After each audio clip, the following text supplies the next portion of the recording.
Hello ladies and gentlemen, welcome to my very first live con with this team. So George just invited me there because I've just left his party and he doesn't know why. Yeah, so if my controller does disconnect then I'm sorry. So there's going to be a squad builder on this team, just make sure you check that out. It'll probably be on Sunday, but the goals were really important to me and I've enjoyed using this team. I'll probably sell it tomorrow, get a bit of the 100k packs on the go, and boom, be good to go for another week's worth of wages. No, I'm joking. But today I want to talk to you guys about the FIFA 14. So FIFA 14, I haven't really seen too much of it. I've seen a bit of it. Looks pretty good. The thing I'm most looking forward to is seeing what they change. You know, like the differences, because obviously to the fact that on this game the whole game was based around pace, and they said they didn't want that. When FIFA is always going to be based around pace. Let's be honest. The game itself is based around pace. Obviously you get the exceptions of the Gomez's and the Robin Van Persie's and the Rooneys, who aren't as quick but they score the goals, you know. Or even you get players like Rio Ferdinand or Jamie Carragher, who aren't as high rated. Well, Ferdinand's quite high, but I mean Jamie Carragher wasn't high rated, but he played really well this season, and to go off on a high like that is brilliant for him, to be honest. With him retiring and all, I don't know what's happening with him. I didn't really pay attention to him after a little while, but yeah. So anyway, what was I saying? So you can't really base the game not around pace. I mean, you've got Falcao on this game, who he is not pacey at all, but if you give him the ball, some magic is gonna happen. You know, he's one of those players that will pretty much score from anywhere. And he doesn't have a lot of pace as well, Balotelli, but he rams through everyone, you know. I'd like to see an aspect in FIFA 14, you know, where it's not all about pace, but it is about muscular strength and, you know, all these different things coming into play. Stats, a bit like the EBA games, no, the MMA games and stuff, you know, like the way that they're all calculated to make sure that everything, if you hit somebody in a certain way, you know, they're gonna go down or they're gonna get injured. But on this they don't, you know. If I've seen goalkeepers punch people across the, well, not across the pitch, but outside the box, you know, and they don't get injured. I mean, the one factor they didn't bring into Ultimate Team this year was the injuries. I mean, the amount of cards I spent last year on injuries was phenomenal. I must have spent at least 100k on injury cards. You guys are probably like, well, that's crap. You can, but if you think about it, if an injury card's 1,000 coins, and you think about how many games you play, I've played like over 100 games with this team. You know, no, with this on this account, and I barely ever play FIFA. If you've got those big FIFA players, you know, always playing FIFA, you're gonna spend a lot of money on healings and stuff. Maybe if it wasn't just to do with the fact of the fitness, maybe how the tackle was made. I mean, obviously, if a bad tackle's gonna happen, you're gonna have a bit of a oh god, I thought he was gonna score that. You're gonna have a bit of a problem, but obviously not in this. I mean, I've had Balotelli last game punched in the face. I mean, he was fine. He's still playing now. You know, as long as their fitness is up, apparently they're okay to play. Obviously, that's a bit bullshitty, but you know, I mean, in real life, you don't just see someone get punched in the face, carry on, and then play the next game with no injuries and no, you know, it's unrealistic if you ask me. You know, it's one of those things I think they should possibly change for FIFA 14. Obviously, it would be a bit of a downer, you know, to see the fact that you need to buy injury cards again. What a goal for that amount of money! But you know what else? What else do you expect them to do? Players get injured. Players get injured all the time. All the time. I mean, but David Beckham's been injured a crap ton of times. You can't really complain that your player's getting injured and you're spending 1,000 coins to get him back.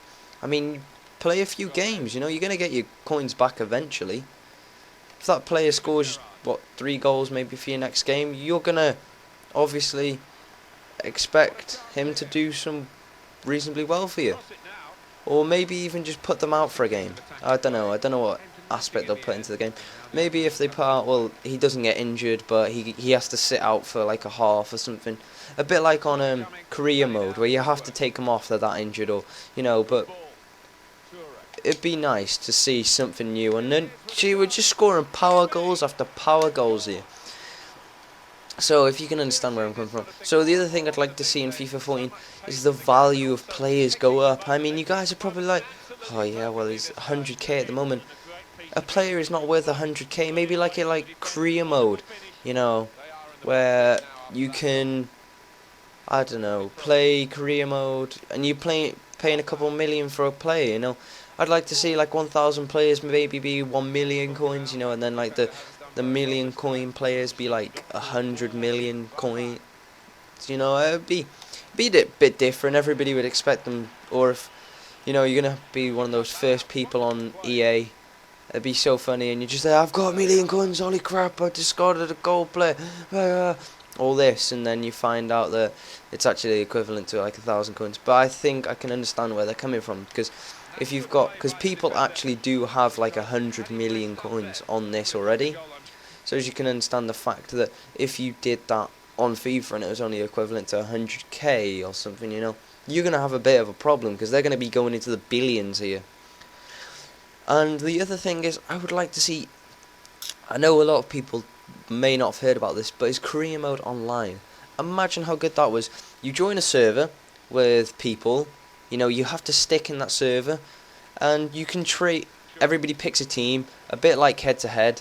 But if two people on one team, you know, they have to do like a head-to-head game or something, and they both have to use that team. Whoever wins with that team gets the team, and the other player has to pick a new team or something. I don't know, but everybody would probably go for like the richest clubs.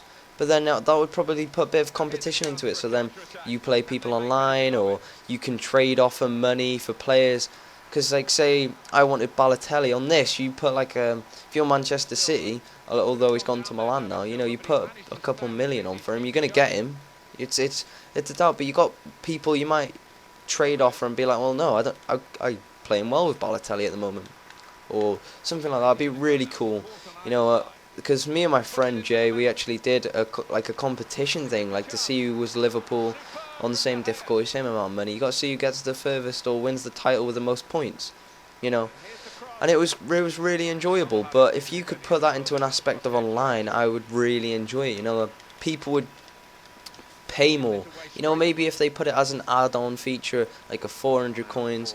I don't know. It would be really interesting for them to find out how they would do it. But I'm pretty sure they could do it the same thing with Ultimate Team, really. It's just, it's a career mode, you know. You've got your stadium, you picked your teams, you know. I think it'd be pretty epic. But then, on the other hand, what happens when you come to buy a player from, say, Barcelona and nobody's Barcelona? Then you're going to be pretty damn screwed, aren't you? Because you're going to be buying off computers. Or maybe, I don't know, if somebody puts him on the watch list like they do on this for a day, you know, anybody can bid on him or buy him. It'd be quite interesting to see how they'd do it. I have to say, I would admit that.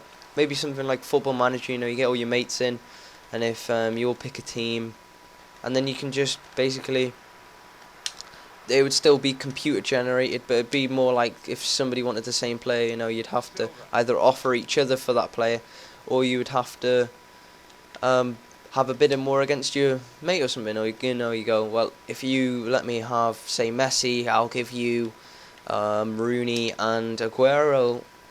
I don't know, it'd be quite cool, you know. Imagine how cool. See, he's just been punched in the face there, and I mean, come on, ref, now, not even an injury. Steven Gerrard team of the season. Oh my god, did I get a penalty for that? No, half time. Oh well, but you can see where I'm coming from. Career mode online would be absolutely epic. I would enjoy it to tons. I think you guys probably would as well. I mean, imagine playing against a YouTuber or something. You know, going against a Calfreezy where he's not going to have the advantage of having coin sponsors. You know, it's going to be a bit of enjoyment. But then on the other hand, FIFA will bring out like FIFA points or something. You know, buy your epic career mode team and all this crap. You know. Then the YouTubers will still be winning us, you know. But anyway, guys, I hope you enjoyed it. If you have, don't forget to leave a like, and peace.